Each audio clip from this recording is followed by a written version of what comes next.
Salut mes chers amis, c'est Dr Afef Mougou avec vous. Je suis spécialisée dans la linguistique cognitive appliquée aux textes religieux. Ma chaîne YouTube New Religion, c'est pour votre développement personnel et commercial basé sur les valeurs religieuses. Et ma chaîne est multilingue. Dans ce vidéo, je vais vous expliquer, Inch'Allah, la sourate numéro 83 du Coran, le livre sacré des musulmans. Ça s'appelle la sourate des fraudeurs, le mutafifin, les fraudeurs. Donc, ça se compose de 36 versets. Je vais essayer de les expliquer un à un. Bismillah ar-Rahman ar-Rahim, au nom d'Allah, le tout miséricordieux, le très miséricordieux. Malheur aux fraudeurs. Dès le premier verset, on sait que les fraudeurs sont valorisés très négativement. Ils auront un malheur dans leur résultat, dans la vie et puis dans le jour du jugement. Donc, le deuxième verset, qui, lorsqu'ils font mesurer pour eux-mêmes, exigent la pleine mesure, et qui, lorsque eux-mêmes mesurent ou pèsent pour les autres, leur cause perte. Donc ici, il y a une explication. Pourquoi ce jugement négatif, pourquoi ces résultats négatifs des fraudeurs? Parce qu'ils sont égoïstes. Ils pèsent, quand ils pèsent aux gens. Les fraudeurs, ce sont les commerçants, les commerçants qui pèsent les produits pour les gens. Ça, c'est le sens littéral. Et quand ils pèsent plus pour eux-mêmes. Et puis, quand il s'agit de mesurer pour les autres, ils font perdre les autres. Ils donnent moins que ce qu'ils méritent aux autres.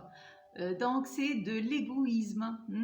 C'est qu'ils partent de leur moi, non pas de leur âme divine.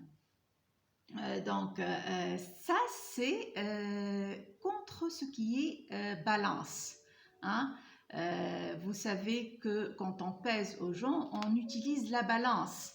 Et la balance ici, ce n'est pas au sens littéral seulement, mais c'est au sens figuré, c'est métaphorique, parce que être balancé, c'est être dans le droit chemin.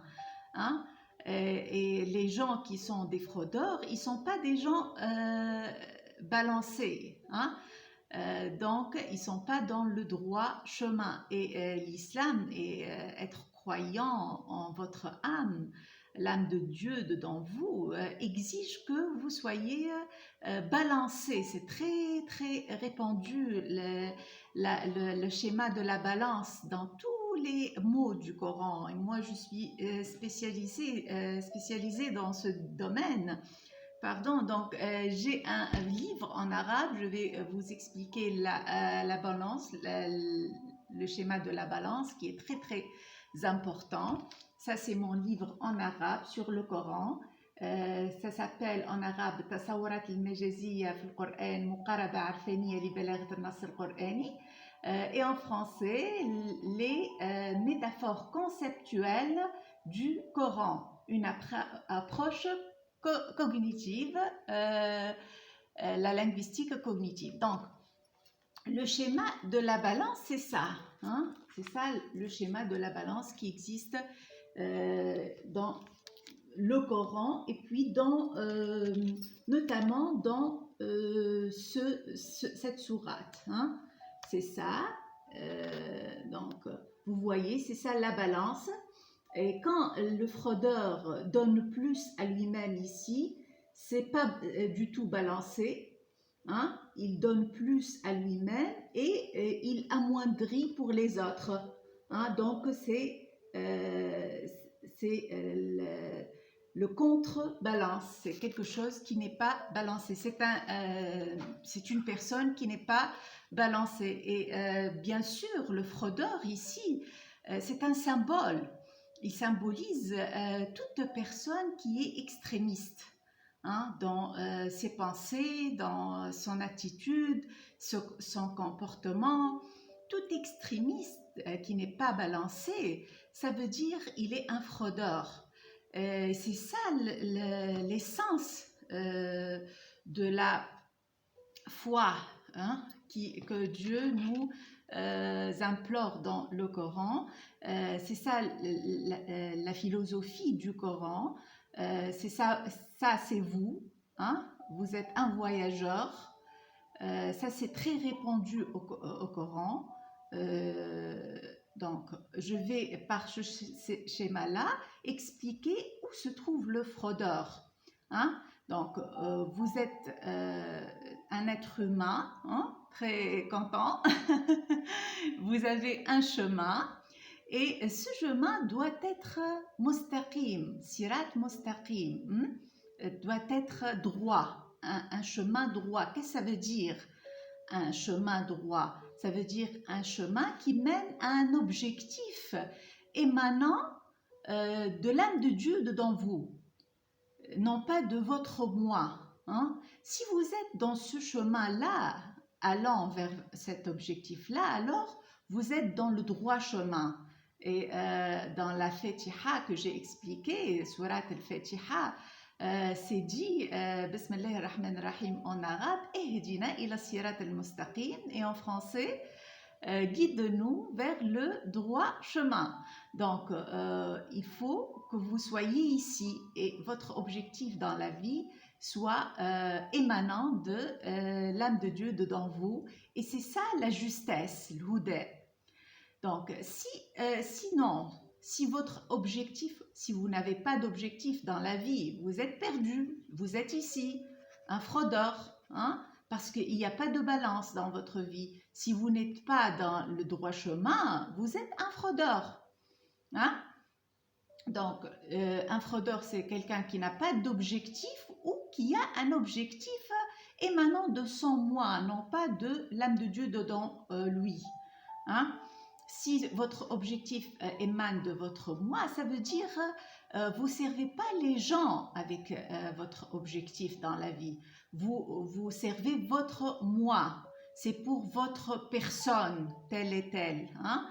Pour votre intérêt social et commercial, pour avoir plus d'argent ou avoir de la commodité dans votre vie, seulement pour vous, pas pour servir les autres. Et si c'est le cas, vous êtes perdu, vous n'êtes pas ici. Donc, c'est la contrebalance, c'est le déséquilibre, et puis vous êtes dans l'erreur, Valel. Donc, vous êtes un fraudeur dans ce cas-là. Mais vous pouvez toujours rectifier. Hein? Avec le développement personnel et commercial, vous pouvez toujours rectifier, avoir un objectif. Même dans, je ne sais pas, 60, 70 ans, c'est pas lié à l'âge, c'est lié parce que votre âme n'a pas d'âge. Hein? C'est pas lié à un âge, c'est lié à l'âge spirituel. Ça doit se faire même à 2 ans. Hein? On peut expliquer à un enfant de 2 ans comment il fixe un objectif émanant de l'âme de Dieu dedans lui et il consacre sa vie pour cet objectif. Il fait un plan et il fixe un montant d'argent qu'il veut, et etc. Tout ce que je dis dans ma chaîne. Et je peux expliquer ça avec ce schéma que j'utilise fréquemment. Donc, ça c'est votre corps. Ça, ce sont vos résultats dans la vie. Et puis votre corps, il est toujours en vibration, mode de vibration, il vibre avec vos pensées, vos sentiments. Et ça, c'est votre intellect, ça c'est votre mind, hein? Votre esprit, disons. Donc, dans votre esprit, il y a le moi, ça c'est votre intellect. votre conscience, avec votre moi, vous savez qui êtes-vous socialement, votre nom, prénom, votre statut social, votre histoire que vous vivez, c'est toujours lié à vos cinq sens, comment vous percevez le monde avec, physiquement, avec vos sens. Hmm? Et puis vous avez votre âme. Votre âme, c'est l'âme de Dieu dedans vous. Hein, c'est dit au Coran et dans la Bible que Dieu a soufflé de son âme en nous quand il nous a créés. Et ça existe en tout. C'est un potentiel infini, l'âme de Dieu dedans vous. Et qui vous unit avec tout le monde, et avec l'univers, même avec les stars et les planètes. Parce que l'âme de Dieu, c'est incarné, c'est incarné dans le monde physique. Hein. Quand il a créé le monde physique, Dieu a donné son âme à la matière. Donc, votre moi doit être guidé avec votre âme, par votre âme. Et votre programmation spirituelle doit être positive pour que ce soit la bonne et la juste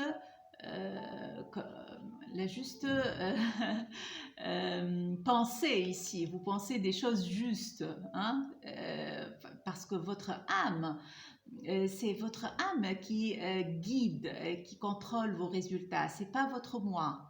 Vous pouvez par exemple vouloir quelque chose, vouloir être riche, mais vous n'êtes pas ici riche. Pourquoi?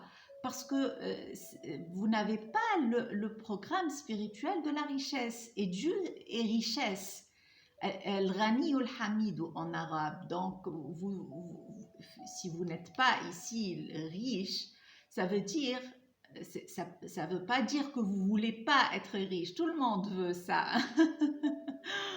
Mais ça veut dire que vous avez dans votre âme un programme spirituel contradictoire avec votre essence, hein, parce que vous êtes né riche. C'est ça votre vérité. Donc, il faut reprogrammer et ma chaîne, c'est dédié pour ça. J'ai beaucoup de programmes, nouveaux programmes pour cette raison-là. Donc, votre objectif doit être inspiré de votre âme, non pas de votre moi. Et le fraudeur, c'est quelqu'un de déséquilibré. Pourquoi? Parce qu'il est égoïste. Son objectif dans la vie, c'est satisfaire son moi, ses intérêts personnels, non pas servir l'âme de Dieu, hein, dedans lui et dedans tout le monde. Donc, ça c'est les trois premiers versets. Après, ceux-là ne pensent-ils pas qu'ils seront ressuscités?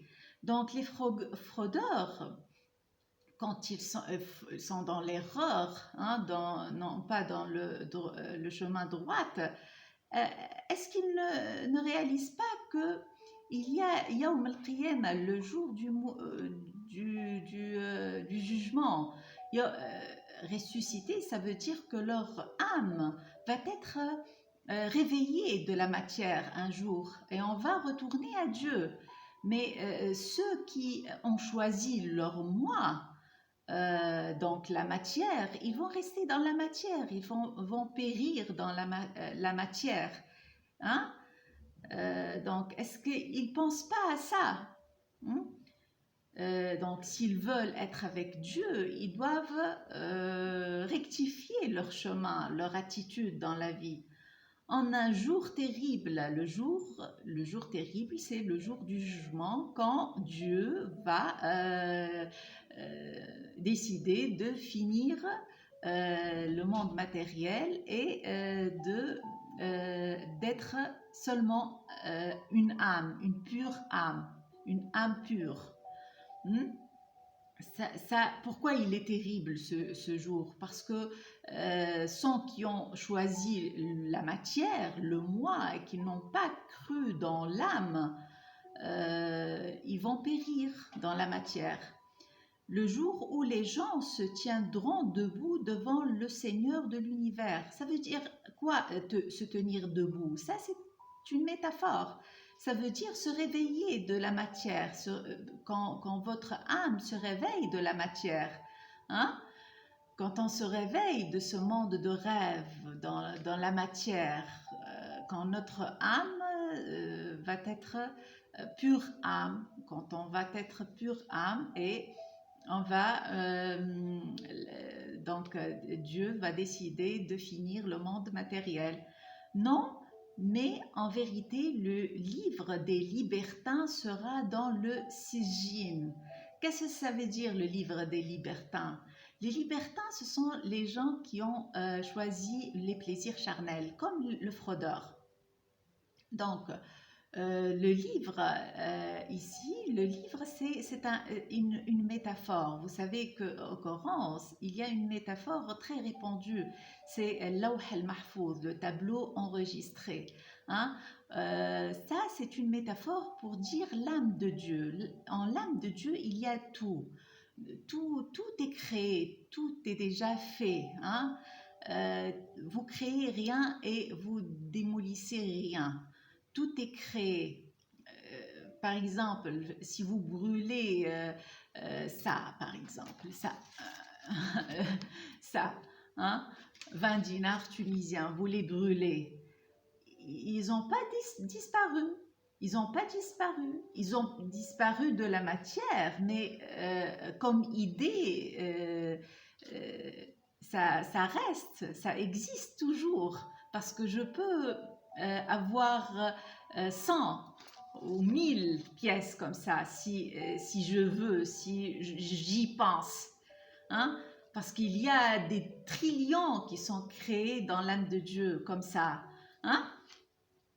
Donc, c'est une énergie. L'argent, c'est une énergie de la richesse. Et Dieu est riche. Donc, le livre des libertins sera dans le Sijin. Ça veut dire ceux qui ont cru dans la matière et non pas dans l'âme de Dieu, comme le fraudeur.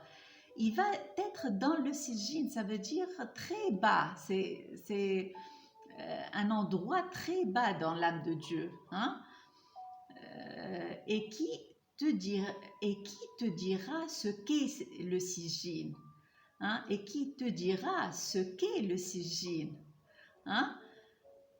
Un livre déjà numéroté. Ça, c'est traduit en français cacheté, mais j'approuve pas cette traduction. C'est vrai, c'est cacheté parce que tout Lawh al-Mahfouz, le tableau, et tout est enregistré dans le tableau cacheté, achevé. Mais ici, le terme arabe, c'est marqoum. Marqoum, c'est le nombre, min raqm. Ism maf'oul, marqoum, maf'oul, min raqm. Hein? Ça veut dire tout dans le livre, dans l'âme de Dieu, a un numéro. Tous les événements dans votre vie, vos sentiments, etc., a un numéro dans l'âme de Dieu, correspond à un numéro. Donc, Sijin est un livre numéroté et très bas. Les numéros sont très bas, moins, hein, dans le moins. Parce que ce sont des gens qui n'ont pas cru dans l'âme de Dieu. Ce sont des gens qui ont une très lourde énergie spirituelle. Donc, malheur ce jour-là aux négateurs, c'est ça, ils n'ont pas cru dans l'âme, qui démentent le jour de la rétribution. Le fraudeur, il égare du chemin droit. Pourquoi? Parce qu'il ne croit pas à la rétribution, il ne croit pas à al-jaza, hein? Yawm ad-din. Or, ne le dème que tout transgresseur, pécheur, pardon. Or, ne le dème que tout transgresseur, pécheur. Ça veut dire que ceux qui démentent la rétribution, ce sont des transgresseurs, des pécheurs. Qu'est-ce que ça veut dire transgresseur? Ça veut dire ils sont dans l'erreur. Hein? Ici, transgresser en arabe, hein? اعتداء, c'est ne pas être dans Sirat al-Mustaqim, dans le droit chemin. C'est quand vous vous égarez. C'est ça, la transgression.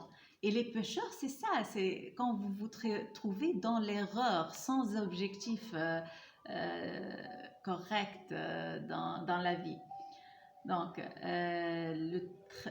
le numéro 13, le verset numéro 13, qui, lorsque nos versets lui sont récités, dit « ce sont des contes d'anciens ». Donc, les fraudeurs, les gens extrémistes, ils disent « oh, c'est le Coran, c'est pas Dieu qui l'a révélé, c'est quelque chose qui est dit par les anciens, c'est pas vrai ». Et ça, c'est pas bien. Pourquoi? Parce que tous les livres religieux dans le Coran, ce sont des livres qui contiennent la loi de Dieu dans l'univers. Et quand vous comprenez la loi de Dieu, vous pouvez améliorer vos résultats dans la vie. Donc, pas du tout, mais ce qu'ils ont accompli couvre leur cœur. Il dit, Dieu ici dit, c'est pas vrai ce qu'ils disent, mais ce qu'ils ont accompli couvre leur cœur. Pourquoi ils démentent le jour de la rétribution? Parce que ils sont guidés ou bien limités par leur accomplissement, ce qu'ils ont accompli. Kasaba en arabe, ça veut dire tous vos pensées, vos sentiments qui sont négatifs. Par exemple, si vous pensez à la guerre et vous répétez ça, vous allez y croire. Et ça, c'est pas bien. Pourquoi? Parce que votre âme, l'âme de Dieu, dans vous, doit être programmée positivement. Dieu est salam et paix. Donc, il faut avoir la programmation positive de la paix. Mais si vous croyez à la guerre, vous allez avoir une programmation négative de la guerre. Vous allez y croire et vous allez avoir des résultats négatifs. Vous allez, par exemple, être en conflit avec les autres. Mauvaise relation, et puis vous êtes en colère tout le temps, et puis peut-être dépression, et des choses qui sont très négatives, qui viennent de la programmation négative de la guerre. Donc, il faut être très prudent à ce que vous accomplissez, à ce que ce que vous y pensez, les pensées que vous entretenez, vos sentiments. Donc, si vos pensées sont négatives, ils vont couvrir votre cœur. Ça veut dire ils vont être des obstacles entre vous et votre âme, l'âme de Dieu dedans vous, qui est positive, votre vraie essence. Ça va couvrir votre identité, votre vraie identité divine. Donc, qu'ils prennent garde. En vérité, ce jour-là, un voile les empêchera de voir leur Seigneur. Donc, si vous entretenez des pensées négatives, il va y avoir une voile, hijab, entre vous et votre Seigneur, entre vous et Dieu, le jour du jugement. Et même dans votre vie, parce que Yawm ad-Din, ça se comprend. Yawm ad-Din, Din, c'est Jaza, le jugement, le résultat dans la vie, et dans le jour du mouvement, le dernier jour dans la vie. Donc, il faut être très prudent.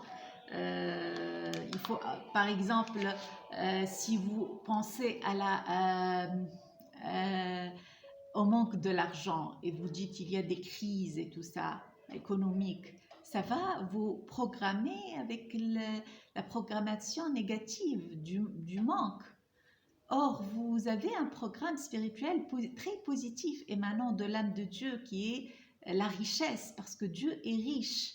Donc, si vous entretenez des choses négatives, vous êtes un fraudeur, comme le manque d'argent ou vous pensez à à la maladie et vous y croyez, hein? Non, votre âme est très forte. Vous avez un système immunitaire très fort, hein? Très fort, mais il faut y croire. Si vous y croyez pas, Dieu, qu'est-ce qu'il va faire pour vous? Il vous a donné une âme où il y a tout, la richesse, la force, la bonté, l'amour, tout, hein, tout. Mais si vous le couvrez, ça, avec des programmes négatifs, si vous ne protégez pas votre âme, il peut rien faire pour vous. Donc ici, il vous a donné des ayats, des signes au Coran pour vous guider au droit chemin et peut-être vous pourrez rectifier. Hein. Toujours vous avez cette possibilité de rectifier. Ensuite, il brûle le rang, certes, dans la fournaise. Ça, ici, j'ai expliqué que au jour du jugement, le dernier jour. Donc les fraudeurs, par exemple, les gens qui n'ont pas cru à leur âme et qui ne les ont pas protégés, ils vont être dans Nar, le Jahim, ça veut dire l'enfer. L'enfer ici c'est métaphorique, ça j'ai expliqué, c'est métaphorique, c'est pas littéral. Hein? C'est pour dire qu'ils ont choisi la matière, leur moi, et ils vont périr dans la matière. Ils vont pas être ressuscités. Ils vont pas être avec Dieu, hein, dans l'âme de Dieu. Donc, 17, le verset numéro 17, on leur dira alors, voilà ce que vous traitiez de mensonge. Donc, parce que eux, ils n'ont pas cru à leur âme, maintenant, on va leur dire, voilà, c'est vous qui que vous avez choisi. Hein? Qu'ils prennent garde, le livre des bons sera dans l'Aliyin. C'est bien ça. Hein? Alors, il faut être conscient que ceux qui ont cru dans l'âme de Dieu et qui ont guidé leur moi avec leur programmation spirituelle positive, ils seront dans Aliyin. Qu'est-ce que c'est Aliyin? C'est Jannah. Jannah, c'est métaphorique aussi ici. C'est pour dire qu'ils seront dans l'âme de Dieu, avec l'âme de Dieu, avec Dieu. Et qui te dira ce qu'est Aliyin? Un livre numéroté. Ça veut dire Aliyin aussi, c'est un livre numéroté. C'est l'âme de Dieu. Tous les événements de votre vie ont des numéros, hein, parce que l'âme de Dieu est numérotée. C'est très important de savoir ça. Hein. Les rapprochés d'Allah, les anges, en témoignent. Tous ceux qui ont cru à leur âme en témoignent, savent bien ça. Les bons seront dans un jardin de délices. Donc, si vous n'êtes pas un fraudeur, vous êtes quelqu'un de juste, hein, vous avez un objectif émanant de l'âme de Dieu, vous êtes correct et tout ça, alors vous croyez en les valeurs positives, alors vous allez être dans un jardin de délices, ça veut dire dans l'âme de Dieu. C'est métaphorique ça. Sur les divans, ils regardent. C'est métaphorique ici, ça veut dire la richesse absolue. Dans l'âme de Dieu, il y a la richesse absolue. Hein? Tu reconnaîtras sur leur visage l'éclat de la félicité. Ça veut dire ils seront lumineux, hein, très joyeux. Le plus vous êtes heureux, le plus vous vous rapprochez de Dieu. On leur sert à boire un nectar pur cacheté. Waouh, hein? Ça c'est métaphorique aussi. Ça veut dire ils vont être très très contents, hein? Le nectar des abeilles, laissant un arrière-goût de musc. Ça veut dire que c'est le plaisir spirituel avec Dieu, d'être unis avec Dieu. Que ceux qui la convoitent entrent en compétition pour l'acquérir. Ça veut dire Dieu veut pour nous, de nous, qu'on soit compétitif spirituellement. Ça veut dire on veut acquérir plus de conscience spirituelle. C'est ça la bonne compétition. Mais il veut de nous qu'on soit créatif.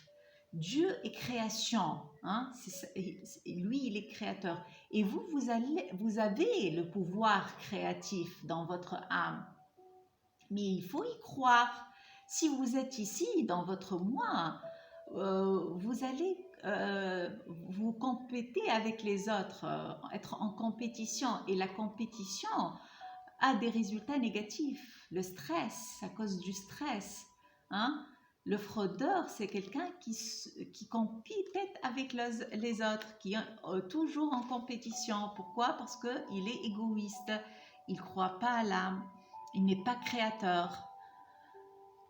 Donc, il faut toujours être créateur de ses résultats, de sa vie, et se compléter avec les autres seulement en matière de développement personnel basé sur les valeurs religieuses. Ça veut dire faire un effort perpétuel pour augmenter son niveau de conscience spirituelle. Donc, sur les divans, ils regardent, tu connaîtras sur leur visage l'éclat de la félicité. On leur sert à boire un nectar pur cacheté, laissant un arrière-goût de musc que ceux qui la convoitent entrent en compétition pour l'acquérir. Il est mélangé à la boisson de Tasnim. Tasnim, c'est une rivière dans le Jannah, et ça, c'est une métaphore aussi pour dire que vous allez être dans une vie éternelle, hein, parce que l'eau, c'est le symbole de la vie. Source dont les rapprochés boivent. Les rapprochés, qu'est-ce que ça veut dire? Ça veut dire ceux qui ont augmenté leur conscience spirituelle, ceux qui croient en l'âme de Dieu dedans eux, hein? Les rapprochés d'Allah. Donc, les criminels riaient de ceux qui croyaient. Donc, les fraudeurs et les gens qui sont dans l'erreur, ils riaient avant dans la vie, hein? Ils riaient. Ça veut dire qu'ils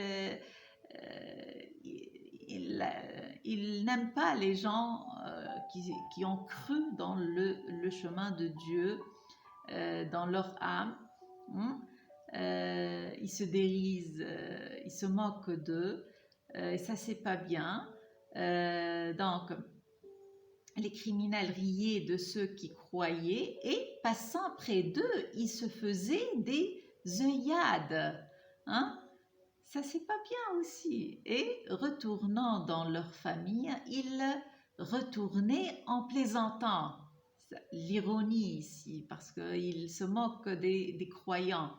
Et les voyants, ils disaient, ce sont vraiment ceux-là les égarés. Donc, tout est relatif. Hein? Donc, les fraudeurs, ils sont ici, ce sont eux qui sont égarés. Mais quand ils voient les gens ici, hein, les bons gens, les gens croyants, ils disent, oh, ils sont des égarés. Hein? Et ça, c'est pas vrai, parce que le vrai, hein, la vérité, c'est la vérité de Dieu, bien sûr, de l'âme. Parce que c'est l'âme qui commande dans vos résultats, c'est l'âme de Dieu. Donc, et les voyants, ils disaient, ce sont vraiment ceux-là les égarés. Or, ils n'ont pas été envoyés pour être leurs gardiens. Hein? Vous n'êtes pas dans la vie ici envoyé, créé dans la vie pour juger les autres, pour être gardien des autres. Vous ne pouvez pas changer les autres. Vous pouvez seulement changer vous-même. Dieu vous a donné seulement la capacité de vous changer vous-même. Vous ne pouvez pas changer les autres ou contrôler les autres. Vous n'êtes pas gardien des autres. Vous êtes gardien de votre âme. Vous pouvez changer votre programmation spirituelle. Et quand vous le faites, tout change. Mais changer les autres, vous ne pouvez pas. Hein? Or, ils n'ont pas été envoyés pour être leurs gardiens. Hein? Aujourd'hui, donc, ce sont ceux qui ont cru qui rient des infidèles. Hein? Maintenant, ici, dans le jour du jugement, ça veut dire aussi dans la vie. Hein? Dans la vie, quand vos résultats sont positifs, vous savez que vous êtes dans le vrai chemin, que vous croyez, que vous contrôlez, vous savez, vous avez des programmations positives. Et comme ça, vous allez être dans un degré très élevé auprès d'Allah. Et rire ici, c'est pas le sens littéral qui est voulu par Dieu. Ça veut dire qu'ils sont très élevés. Quand vous riez, ça veut dire que vous êtes très content. Ça veut dire ils seront très contents dans la vie et auprès d'Allah, après Yawm al-Din, dans le jour du jugement, quand ils vont être avec Dieu. Sur les divans, ils regardent, donc la richesse absolue. Est-ce que les infidèles ont eu la récompense de ce qu'ils faisaient? Donc maintenant, c'est ça. Quand les infidèles, les fraudeurs vont être punis avec des résultats négatifs dans la vie, hein, ils auront des résultats. Parce que toute réaction ici a toute action a une réaction. Si vous êtes un fraudeur, vous êtes égoïste, déséquilibré, vous allez agir négativement, hein? Non pas par amour, mais par haine, hein, par égoïsme. Et si vous agissez négativement, vous allez attirer une réaction négative. Donc,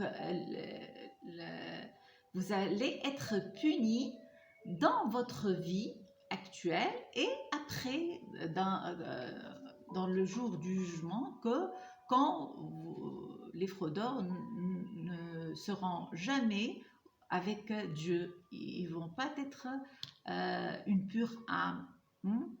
Ils ne vont pas revenir à Dieu. Ils vont périr dans la matière parce qu'ils ont choisi. C'est eux qui ont choisi la matière.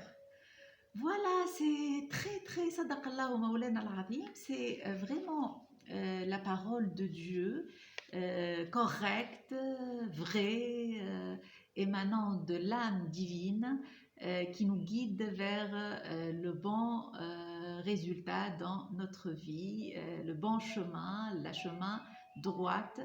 Il faut toujours être équilibré dans la vie et conscient de notre programmation spirituelle positive qui doit guider nos résultats. Merci beaucoup et à la prochaine, mes chers amis. Merci.